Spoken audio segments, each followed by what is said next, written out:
to explain what is causing this weather and why it has taken them by surprise.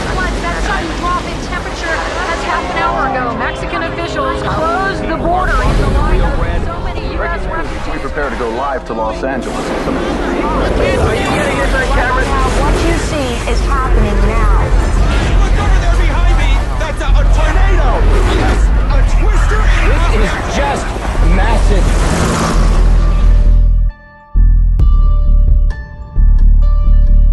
Our newsroom started getting phone calls and emails at about 11 o'clock, what some viewers describe as a meteor shower. People from all over the state reporting seeing it, those bright lights in the sky going from south to north.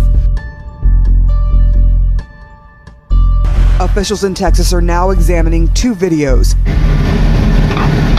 capturing this officer-involved shooting in San Antonio. Bro, they just shot that bro.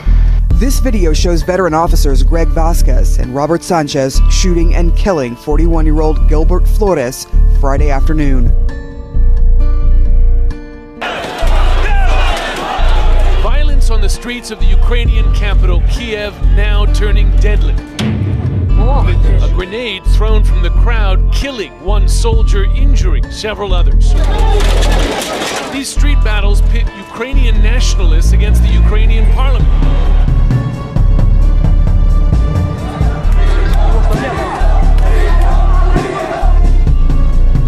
The crowd chanted Germany, Merkel, and we want to leave.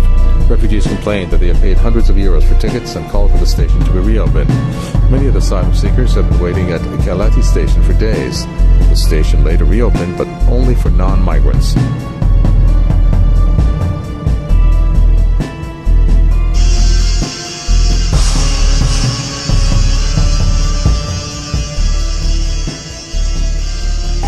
Some pretty stunning video from inside the Hurricane Hunter's plane over the weekend. Can you guess where they are? It's probably pretty tough to tell which hurricane they're in, but you know, you might be able to ascertain that they are inside the eye of a hurricane. That's Hurricane Ignacio out in the Pacific. It's actually a hurricane that's not too far from Hawaii, although it's going to be a little bit of a miss. But even though the eye wall has kind of broken down a little bit on Monday, look at this video of the satellite loop on Sunday. You can see it had a well put together eye, and look at that. They're looking at just a wall of clouds. That's actually the eye wall. Big, tall thunderstorms. And you can see down below them a couple of fair weather clouds in the center of the eye. Just really, really cool stuff.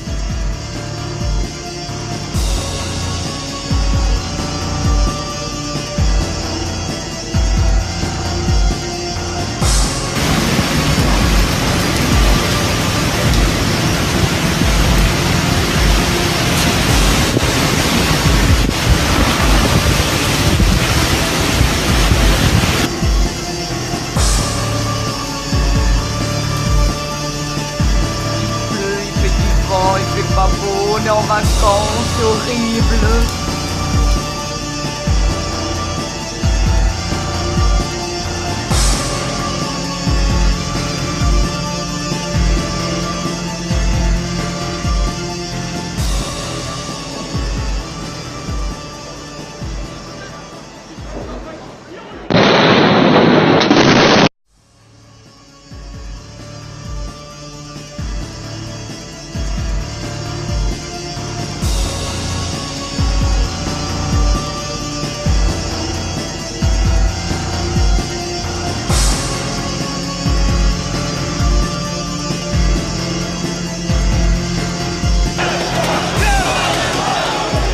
On the streets of the Ukrainian capital, Kiev, now turning deadly.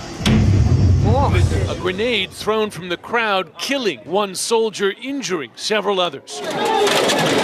These street battles pit Ukrainian nationalists against the Ukrainian parliament, which just approved giving greater autonomy to the eastern regions of the country, now controlled by Russian troops and pro-Russian separatists. Ukraine's Western-backed president scolded protesters for attacking Ukraine over Russia. It is very sad that some members of the parliamentary coalition attack the president and the supreme commander-in-chief of their own country instead of directing their burgeoning energy to counter the external enemy. Russia has strengthened its hold on the east, and the war has raged on, with more than 6,000 killed since April last year. 2 ceasefire agreements in tatters. We call on all Ukrainians no matter their affiliation or organization, to respect law and order.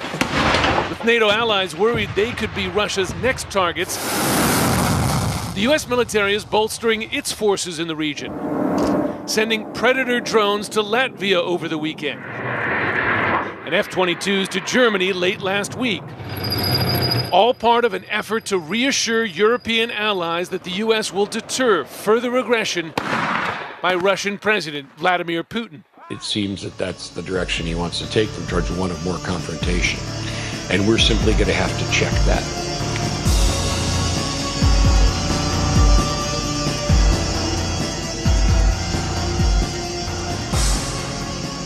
Hey, we all know what caused those streaks that lit up the sky last night. Our newsroom started getting phone calls and emails at about 11 o'clock, what some viewers describe as a meteor shower. People from all over the state reporting seeing it, those bright lights in the sky going from south to north. Well, today NASA says the object was likely the Cosmos 1315 payload, an old Soviet Union surveillance satellite that was launched back in 1981. They will slowly decay and eventually burn up when they hit the atmosphere of the Earth. And one reason why it was so noticeable was that it's a really big satellite. It's over 2 tons. And so all that matter hitting the atmosphere and burning up created quite a light show for parts of the Hawaiian Islands. Officials say whatever did not burn up while entering the Earth's atmosphere likely fell into the Pacific Ocean, and it did not cause any threat to the public. Kenny, a lot of people had their opinions on what that object was. Some thought it was a plane going down, others a meteor. Even aliens were thrown out there as a possibility. Tonight, NASA has the answer. If you were outside late last night, there's a chance this caught your attention.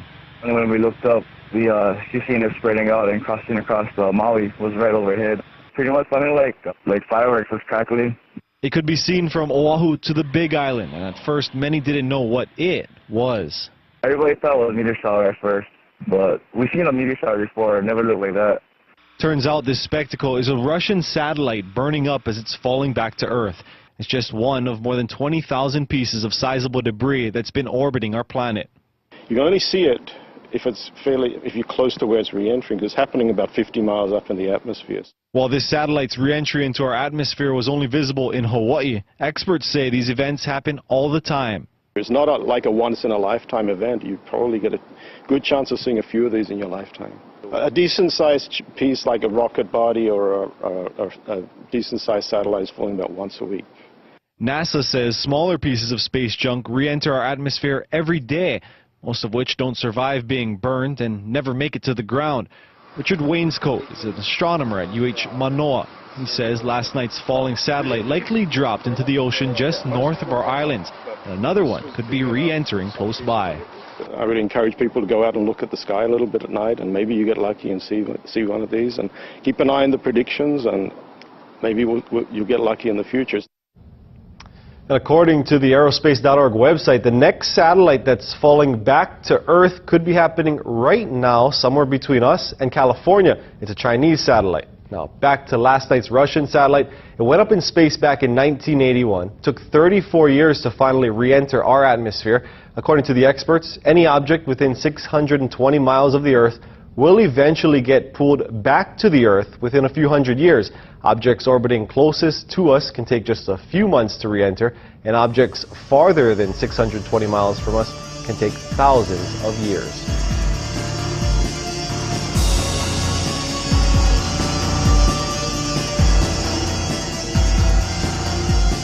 Today, Pope Francis announced that Catholics who have had abortions will have an easier time obtaining forgiveness for what the Church considers a grave sin. Here's Elaine Quijano. The Pope's announcement is not a radical shift in doctrine. Some priests have long had the ability to absolve women of what the Church says is the sin of abortion. But the letter issued today is the first time the Vatican has publicly sanctioned the practice. In that letter, the Pope calls abortion a tragedy, but says, "I have met so many women who bear in their heart the scar of this agonizing and painful decision. The forgiveness of God cannot be denied to one who has repented." Candida Moss teaches theology at Notre Dame. We should note that Pope Francis said that a woman has to be contrite. She has to repent of what she's done. But he also said that he understood that this was an existential and moral decision for women, and he understood that it could be very difficult. The announcement is the latest in a string of papal moves meant to set a more welcoming tone for the Church. In 2013, the Pope made headlines with his comments on gay men. If a person is gay and seeks God and has goodwill, he told reporters, who am I to judge him? And last Easter, the Pope washed the feet of prisoners, a symbol of the Church's role in serving the needs of all people. None of the Pope's pronouncements have meant a shift in Church teaching, but masses instead are aimed at bringing Catholics who felt alienated back to the Church. Well, Francis has been interested in forgiveness and mercy since his first day as Pope. So this is very typical of Francis, that he wants to forgive people and he wants to suspend judgment. The Pope's announcement today comes just weeks before his first trip to the United States. Starting September 22nd, he'll visit Washington, D.C., New York, and Philadelphia, and will wrap up with a Mass in Philadelphia on the 27th. Scott, about 1.5 million people are expected to attend that event. It'll be something to see. Elaine, thanks very much.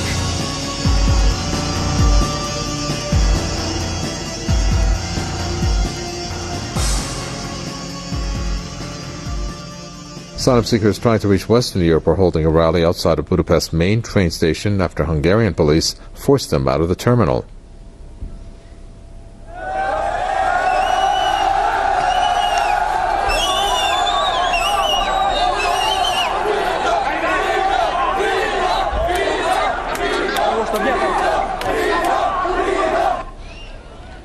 The crowd chanted Germany, Merkel, and we want to leave.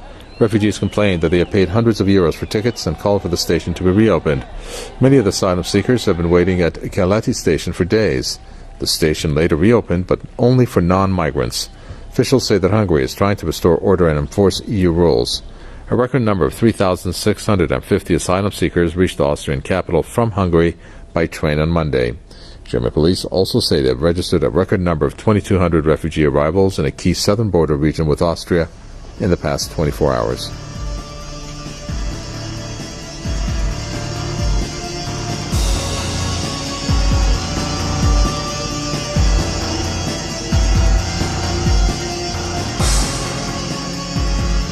Southwest Flight 1522 from San Diego to Chicago, thousands of feet in the air when the pilot is forced to divert. Airport security is advising they had 10 people fighting on an airplane. Therefore, the airplane is now being diverted to Amarillo. They're requesting officers to assist. While the Boeing 737 was mid-air, the airline says a crowd of passengers became unruly, refusing to, quote, obey instructions of the crew. They were fighting with the flight attendant because the flight attendant wouldn't allow them to have alcohol, because they were already being too loud during the flight. Police detained 6 passengers. They were hauled off in handcuffs. 6 other passengers, also traveling with the group, chose to get off the plane as well. Help me! Please help me! Mid-air brawls and disruptions are on the rise. The disturbances ranging from passenger-on-passenger smackdowns and attacks on crew members. I can't breathe! To mental problems. From 2007 to 2013, there were more than 28,000 reported cases according to the airline industry, and about 19% of the incidents called for police intervention. And the flight diversions can be costly, in some cases more than $200,000. Check your passport. The industry is working to toughen its stance on passengers behaving badly, but the challenge has been getting them prosecuted. In most instances, the prosecutors say they lack jurisdiction to go after the passengers.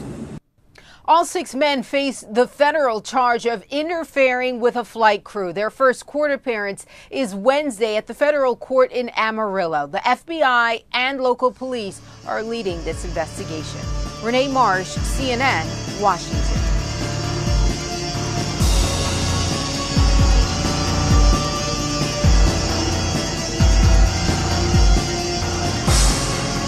We're gonna ride on a pool. You are watching parts of what was a chilling live broadcast on the social media platform Periscope. If I didn't think I would get in trouble with the law, I'll periscope everything. The broadcast featuring two men police now identify as 28-year-old Damon Batson and the cameraman, 25-year-old Carlos Gonzalez. But we riding over there right now. So his girl, supposedly got to do it in the crib, so we gonna ride over there, see what we can do. With Gonzalez narrating the entire time, the two claim they're on their way to take care of a man who may be with one of their girlfriends. Nah, we in Sacramento, like Midtown. Bringing with them a firearm. Bang, bang. Bang, bang. They head to an apartment. Hey, yo, stop being scared. Open that door. Tell that boy to come out. Even after jumping on a ledge to check, it appears no one is home. All the while, web viewers are watching this, liking it with hearts, and egging on the two with live comments. We're not showing you. But some told Gonzalez to prove the gun is real. We're very fortunate it ended this way, that no one got hurt. Police say after the broadcast Wednesday night, they found out about it and were able to review a tape of it. It's not something we see every day, and it is almost unprecedented. Officers jumped into action, identifying Gonzalez and Batson as those on camera. At one point, Gonzalez also showed off what appears to be pot plants in the same broadcast. Our cameras were rolling as police served a search warrant and took both into custody. Recognition is, a basic human desire that everyone has, but some people have it more than others. Julie Gallagher is a social media expert. She says social media has changed over the past few years, allowing immediate broadcast of videos and pictures, not just text. Most recently, we saw gunman Vester Flanagan film his assassination of a Virginia news crew and post it on Facebook. Gallagher says social media often plays into people's desire to feel famous. If someone is has evil intent, it's just as easy for them to use these platforms as it is for people who are good.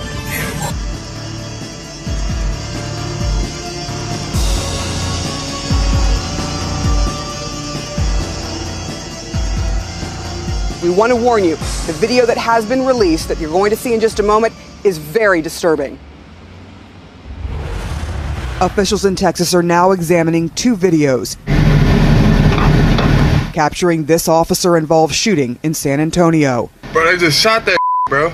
This video shows veteran officers Greg Vasquez and Robert Sanchez shooting and killing 41-year-old Gilbert Flores Friday afternoon. Bro, they just cold-blooded shot that. Michael Thomas recorded the video and tells us he was surprised to see the officers open fire when Flores clearly had at least one arm raised. I was just thinking, like, if he stepped back, why would they shoot him then after they were just kind of going back and forth for so long? And then you shoot him after he steps back, not attacking you or anything like that. Officials say the second video, not released to the public, shows a much closer and clearer angle. The Bexar County DA and sheriff both discouraging knee-jerk reactions. I don't have to say anything that anybody can't get to that conclusion on their own when they look at the video. They're troubling. But what I encourage people to do is not react. The officers arrived at Flores' house responding to a domestic dispute call. Looks like the male that called it in assaulted his wife and child, so possibly two patients. And he is also threatening suicide. When police arrived, they say he was armed with a knife and resisting arrest. They also tried to use non-lethal weapons to try and detain him. And after a lengthy confrontation, both deputies fired shots, causing the man's death. Thomas first provided his video to CNN affiliate KSAT. On Monday, the sheriff's office labeling it as unethical and sad for the news station to purchase and air the video, also tweeting, broadcasting a man's death for $100 sparked threats to our deputies' lives, to which the station says it's their obligation to inform the public, saying in part, it is not uncommon for news organizations to pay for video for freelancers or citizen journalists.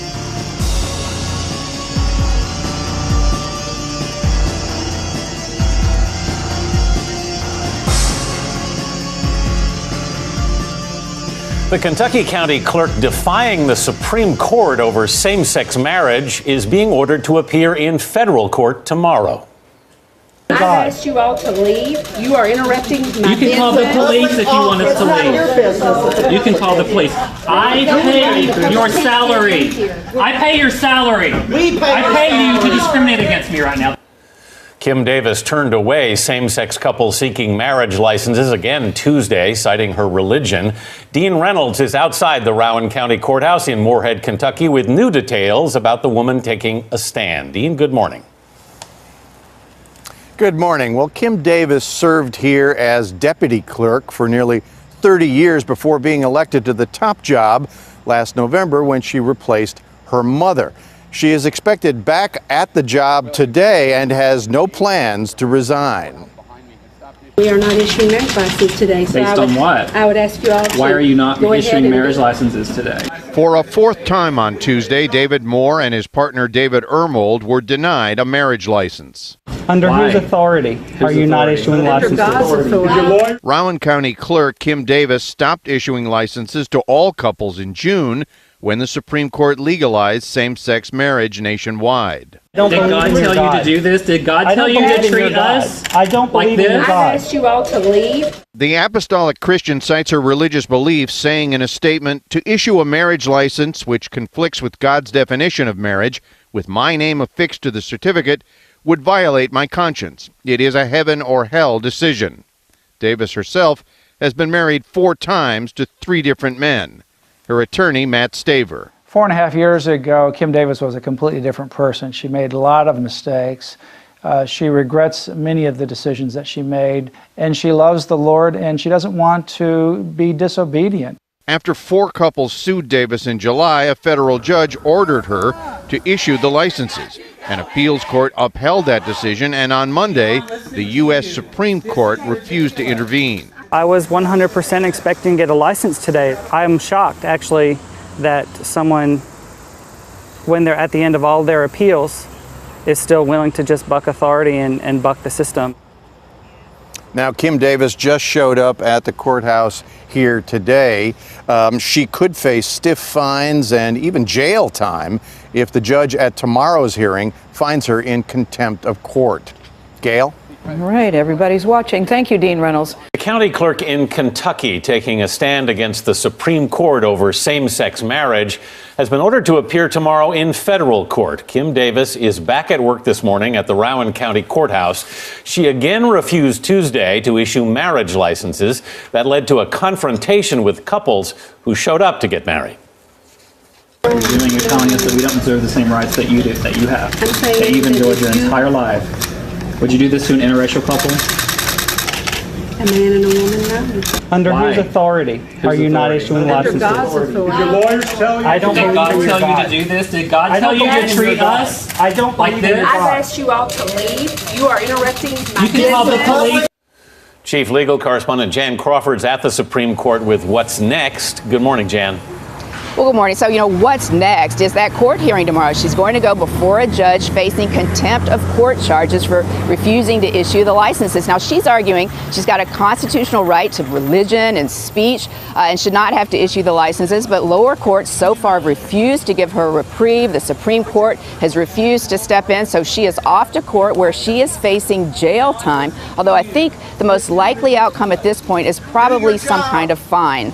Jan, if she's defying a court order, why hasn't she been fired yet? Well, that would be the obvious solution, right? But remember, she is an elected official, so she can't be fired. The only thing they could do is impeach her, and there's just not a real effort at this point to do that there in Kentucky. Jan, what about the First Amendment right to religious freedom? Well, that's her argument. But, I don't think that she's got a great case at this point. Remember, Kentucky law requires clerks to issue these licenses, and the Supreme Court has ruled that same-sex couples are eligible to get marriage licenses. The lower courts in this case have said that just because she's issuing a license doesn't mean she approves of same-sex marriage. She's just certifying that the same-sex couples are eligible like everyone else, and her religious beliefs really have no bearing on that legal question. And remember, public employees can't refuse services to people if that would violate the Constitution. You couldn't deny services to Jewish people or Muslims or African Americans. Many people find it ironic that this protest is coming from a woman who's been married 4 times. Do you think that the court anticipated this kind of backlash on the local level when it comes to same-sex marriage? Well, Gail, I think that's a great question because it's important to keep this in perspective. This is one clerk in one county in Kentucky out of more than 3,000 counties in the entire United States. So we're not seeing this kind of massive resistance. Most people are following the rule of law. This is nothing like we saw in the 50s and the 60s where there was widespread defiance of Supreme Court rulings on school desegregation. Federal troops had to be called in. This is one clerk in one county. And how long can she continue to do this, Jan? Until she complies with whatever court orders. Right now there'll probably be the hammer of potential fines and then maybe jail time. It will just escalate until perhaps at the end of the day she may end up being impeached. All right, thank you.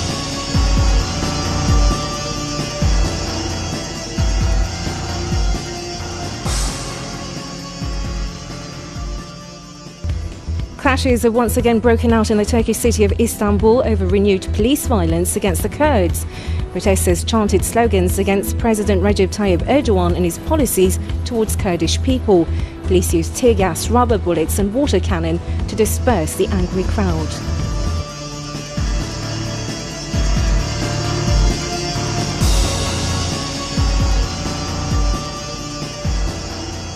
Turkish Deputy Prime Minister Numan Kurtulmuş has confirmed that 18 Turkish workers were kidnapped near Iraq's capital Baghdad on Wednesday.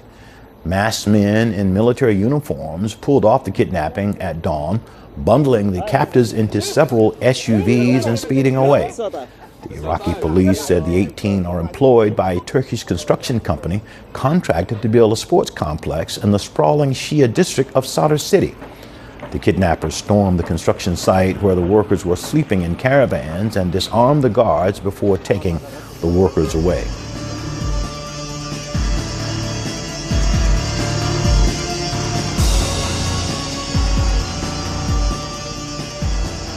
The United States is reportedly carrying out a clandestine drawn-out campaign in Syria. The Washington Post has reported that the CIA and U.S. Special Forces are using unmanned aerial vehicles to kill key Daesh terrorists. The paper says the drone operations are separate from the wider U.S.-led airstrikes against the ISIL.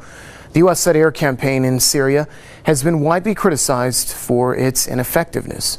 The U.S. is carrying out drone campaigns in several other Muslim countries, including Pakistan and Afghanistan. Washington says the raids target militants, but many civilians have fallen victim to the airstrikes.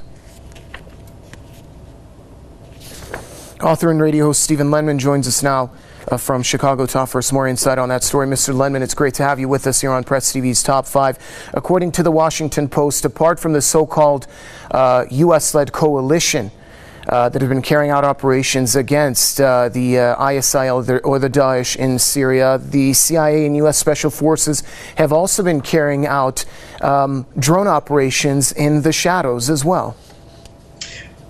Well, I have called the war against Syria, which is not a civil war. It's mischaracterized as a civil war. I've called it all along since an inception back in 2011, Obama's war on Syria to replace the Assad government and install a pro-Western puppet regime subservient to Washington. What's going on with America's bombing campaign, both the bombing campaign and the drone campaign, has got nothing to do with targeting ISIS fighters.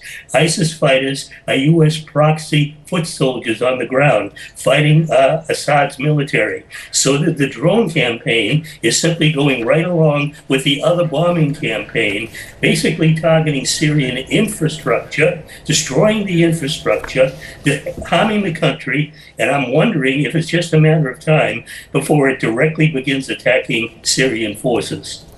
Mr. Lenman, how is it that the United States gets to pick and choose where and how it upholds international stipulations regarding sovereignty of other countries? I wish the whole world would ask that question. That is so important. America arrogates to itself the right to intervene in the internal affairs of any other country by any means possible, politically, economically, militarily, do whatever it wants, including featuring aggressive wars, which is what's going on in Syria. Again, it's got nothing to do with the civil uprising. The fighters against the Assad government are basically imported terrorists. They come from dozens dozens of other countries. Not many Syrians. There may be Syrians involved, but they're a minority of the fighters. They're basically coming in from abroad, trained by the CIA, trained by U.S. Special Forces in various countries in the region, and sent into Syria to topple the Syrian government. This is what's going on, and Obama's bombing campaign, including the drone campaign, is part of this operation to oust the Assad government. It shows no signs of ending, whatever. Author and radio host Stephen Lemon joining us from Chicago. Thank you, Mr. Lemon, for your comments.